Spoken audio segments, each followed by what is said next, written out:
Hi hello friends, good morning. ఇదొక mini short లాగా అనమాట. ముందుగా అందరికి happy Gauri Ganesha festival friends.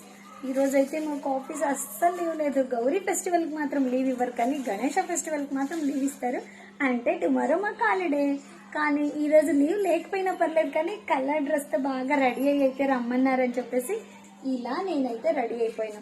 Past 1 year గా ఆఫీస్కి వెళ్తున్నాను. ఎప్పుడు ఏ స్మాల్ అకేషన్ కి కలర్ డ్రెస్ తీసుకురమ్మని చెప్పినా నేనైతే శారీ తప్పించి వేరేది ఏది వేసుకెళ్ళలేదు. బట్ ఈ రోజు ఎందుకో కొంచెం డిఫరెంట్గా ఉండాలి అని చెప్పేసి డ్రెస్ని అయితే వేసేసుకున్నాను. ఈ డ్రెస్ ఎలా ఉంది అన్నది అయితే కామెంట్ చేయండి. వెనక మిల్కి కోతి చేష్టలు మీకు నచ్చాయో లేదో చెప్పేసేయండి. సో ఈ మినీ షార్ట్ వ్లాగ్ చూసిన తర్వాత ప్రతి ఒక్కరూ నాకు కూడా బ్లెస్ చేయమని గణేషుని కోసం విష్ చేయరా మరి. So once again happy Gauri Ganesha festival పేరున మన సబ్స్క్రైబర్స్ అందరికీ థ్యాంక్ యూ. బాయ్.